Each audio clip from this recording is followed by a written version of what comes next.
All right, so we just wrapped up our first round of questions. So the next question is, what was your first job, and what was it like, and what memories come to mind? My first job was in McDonald's on Sicklerville Road. Anybody from Sicklerville will tell you that's like one of the most popular McDonald's that we have. One of the things that I learned about working at that McDonald's was just a lot of people did not want to work.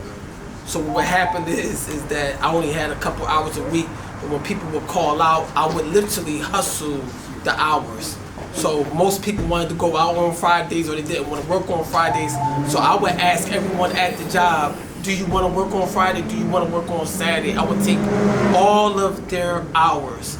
And at that time, that was the first time I learned that I can outwork people and not take their money, but literally take the free money that's there because people are not willing to hustle. And so that job really taught me on how to outwork people, come to work with a certain work ethic, and just making sure that every day I show up to get money. I'm not playing games. I'm not here to play.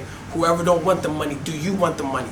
And so I was just very aggressive, and that was, McDonald's taught me how to be aggressive and to go after the things that I want. Yeah.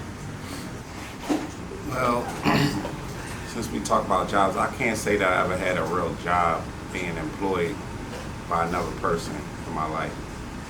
I was a drug dealer all my life. That's where I learned entrepreneur skills like supply and demand and distribution. But then I got promoted to doing 11 years in prison. So that was my job history. Then I ended up working in the prison so I could get out early to start my entrepreneur career and go that route. But I learned things in the ghetto that if I knew what I was doing, I would have been successful moving any other product. So I had college hands-on training. So I kind of have like a two-part story because I don't know what to consider for my first job. Technically, after high school, I went to military college, and I joined the military very early at 18. So I don't know if people consider that as a first job or not, but if you don't want to consider that, my first job as a civilian, I would say, outside of the military, was Family Dollar. It was cool. It was the first job I worked out of graduating military college. The only thing that I didn't like about it was I learned that they put a cap on not how much you pay, but actually how much you work. You can be a great worker and want to make more money or work more hours. They don't have them hours available for you. You can't make more money. So that's a problem to me. That was a problem that I learned very, very early on. I don't want to be capped on how much I make. I want to either be able to work how many hours I want to or however many hours I need to. And I ended up quitting that job, believe it or not, because I wanted to work a second job, and she told me that I would never get a job in retail again. I'll never forget that. Believe it or not, called my mom and everything like that because I wasn't even sure, because like I said, it was my first job, and she was like, don't listen to that nonsense. I took a job with the Postal Service, and I just learned, like, it's okay to work for jobs. You got to get in where you fit in. Sometimes working a job works good for, certain individuals. Sometimes, being an entrepreneur works great for some individuals. Sometimes, it's a hand-in-hand thing, like a Marie Calendar company. She just wanted to make pot pies, and it grew into whatever it grew into. So whatever you do, there's nothing wrong with working, there's nothing wrong with being an entrepreneur, but make sure it fits for you is my main advice as far as working. I love being in the military. I was in the military for 10 years.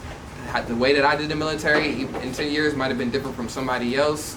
So, you just kind of go the route. I was an officer in the Army. I didn't want nobody telling me orders. I wanted to be telling people orders. I didn't want nobody telling me what to do. I wanted to be able to one making the calls, making the shots, and that's what I do. I'm a shot caller. Man, first job, I worked at Walmart. And I remember exactly how much I got paid was $7.80. Y'all look at y'all look at that. And, I mean, back then I had to get a job because I went to Penn State for a year and a half. Folks couldn't afford it, so I had to hop in the workforce. Like, I had to get out there.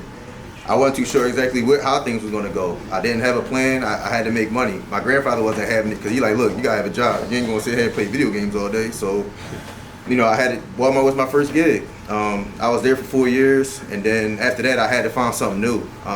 What inspired me, I was like, I gotta go back to school, find something, because I knew that working off a $7.80 budget Wasn't gonna get me a crib or anything. I mean, it might give me some food, but yeah, I mean, I had a little something. But at that time, I only knew about one stream of income. But fast forward, now we working on multiple streams of income. So, the majority of the story is, it's not how you start, it's how you finish. So, like I said, I worked at Walmart. Just because what I made then doesn't equal to what I make now.